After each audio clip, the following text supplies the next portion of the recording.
में एक अपराधी है जिसका नाम छोटू है। वो कौन है? मुसलमान है। वो बलात्कार करने वाला हिंदू हो मुसलमान हो, फांसी के फंदे पर लटकाया जाना चाहिए। और ये मांग इस देश के हर एक भारतीय की है जो भारत देश में रहता है, चाहे वो हिंदू हो, मुसलमान हो, सिख हो या ईसाई हो। हर एक भारतीय कह रहा है कि लखीमपुर के बलात्कारियों को फांसी दो, फांसी दो और फांसी दो।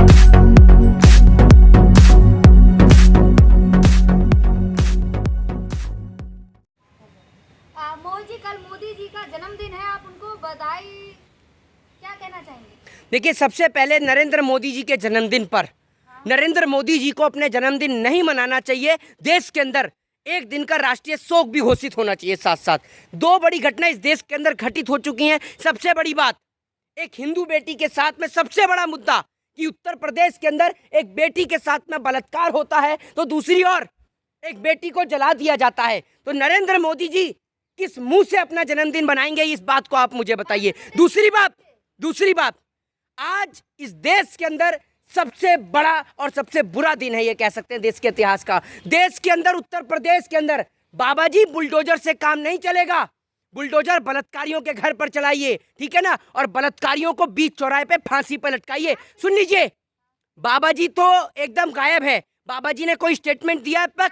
डिप्टी सीएम जी योगी जी ने कहा है मतलब जो दोषी हैं उनको इतनी कड़ी सजा दी जाएगी कि उनकी 7 पुश्तें याद रखें। वो हमने देख लिया था। अगर आपने हाथरस के अपराधियों को कड़ी सजा दे दी होती तो शायद आज लखीमपुर की बेटी जिंदा होती।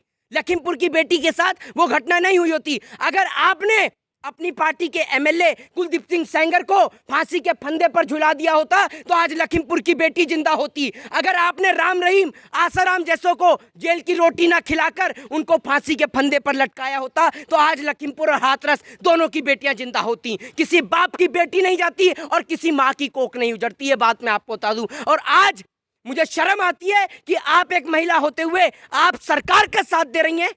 आपको सोचना चाहिए कि वो बेटी, सवाल उठा रहे तो योगी जी ने तो स्टेटमेंट दिया है ना। मैं आपको एक बात बोलता हूं, आप हर चीज को स्टेटमेंट से तुलना कर देते हैं। कहीं किसी की जान चली जाए तो वहां पर सरकार मुआवजा दे देती है। अरे मुआवजे से किसी माँ की बेटी वापस नहीं आती है, मुआवजे से किसी बाप का बेटा वापस नहीं आता है। जो चला गया वो चला गया। आप ये बताइए, मुआवजा नहीं चाहिए?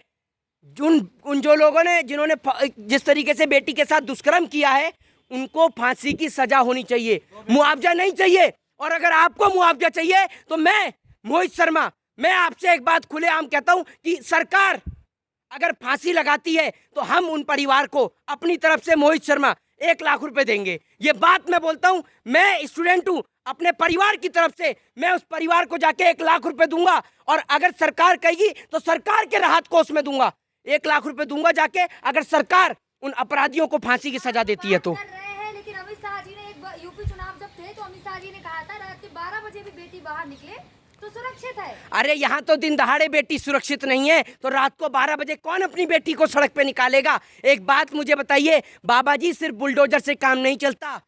बेटियों के साथ बलात्कार की घटनाएं दिन प्रतिदिन बढ़ती जा रही है। आपका उत्तर प्रदेश एक असुरक्षित प्रदेश बन गया है, उसको उत्तम प्रदेश बनाइए। और आप बात करते हैं बिहार के जंगल राज की।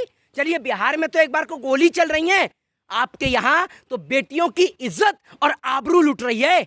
लेकिन देश की मीडिया बिहार का जंगल राज दिखाती है, उत्तर प्रदेश का जंगल राज नहीं दिखाती, जहां बेटियों के साथ बलात्कार की घटनाएं बढ़ रही हैं। लेकिन आज सवाल उन तमाम बड़े बड़े दलों से, बजरंग दल, विश्व हिंदू परिषद, आरएसएस, आज सड़क पे क्यों नहीं उतरता और लखीमपुर जाके उस बेटी के इंसाफ की मांग क्यों नहीं करता? मीडिया लखीमपुर का केस दिखा रही है कि जिन लोगों, जो आरोपी हैं वो मुस्लिम समुदाय से हैं।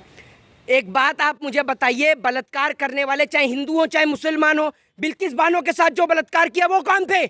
ये बताइए ना। आप बलात्कारियों में जाति और धर्म तराशती हैं, आपको शर्म नहीं आती? उनमें एक अपराधी है जिसका नाम छोटू है, वो कौन है? मुसलमान है। वो बलात्कार करने वाला हिंदू हो मुसलमान हो, फांसी के फंदे पर लटकाया जाना चाहिए। और ये मांग इस देश के हर एक भारतीय की है जो भारत देश में रहता है, चाहे वो हिंदू हो, मुसलमान हो, सिख हो या ईसाई हो। हर एक भारतीय कह रहा है कि लखीमपुर के बलात्कारियों को फांसी दो, फांसी दो और फांसी दो। लेकिन इन सब मामलों में स्मृति ईरानी चुप है, कुछ कुछ नहीं बोल। अरे स्मृति ईरानी की बेटी का आप बार के ऊपर आरोप उठाइए, स्मृति ईरानी की बेटी के ऊपर आप आरोप लगाइए। स्मृति ईरानी जी ऐसे बिलबिला उठती हैं और सदन में खड़े होकर चिल्लाती हैं। लखीमपुर के मामले में चुप और मौन हो जाती हैं क्योंकि वो बेटी किसी गरीब माँ की बेटी है। वो बलात्कार उत्तर प्रदेश में होता है जहां योगी जी की सरकार है और योगी जी और मोदी जी को इनके सारे नेता और मंत्री प्रणाम और नतमस्तक करते हैं। मैं उत्तर प्रदेश की जनता को कहना चाहता हूं कि अगर आप आज भी नहीं समझे तो वो दिन दूर नहीं है जब इस देश के अंदर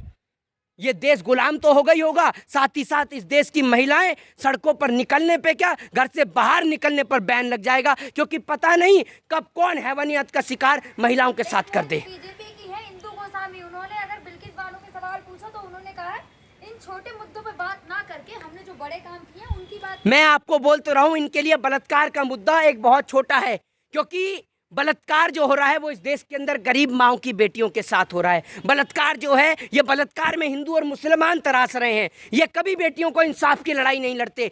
असल में जब जिसकी पार्टी का एमएलए बलात्कारी हो, असल में जिसकी पार्टी के नेता असेंबली में बैठकर पॉर्न वीडियो देखते हो, वहां आप महिला सुरक्षा की गुहार लगाते हैं, वहां आप महिला सुरक्षा की सोचते हैं। ये बताइए आप मुझे। अभी राज में तो ये कहा जा रहा था कि राम राज बन रहा है। देखिए, राम राज्य की बात मत करिए और राम को बदनाम मत करिए, ठीक है ना। राम के सुन लीजिए, राम, मैं क्या बोल रहा हूं आपसे, राम को पढ़ के देख लीजिए, उसके बाद आपको समझ में आ जाएगा। राम ने तो पत्नी के खातिर, माता सीता के खातिर लंका तक की यात्रा क्या करी। हमारे यहाँ बेटी को देवी और लक्ष्मी समझकर पूजा जाता है, हमारे यहाँ तो बेटी के लिए लंका दहन कर दी जाती है। और आप बात कर रही हैं राम राज्य की।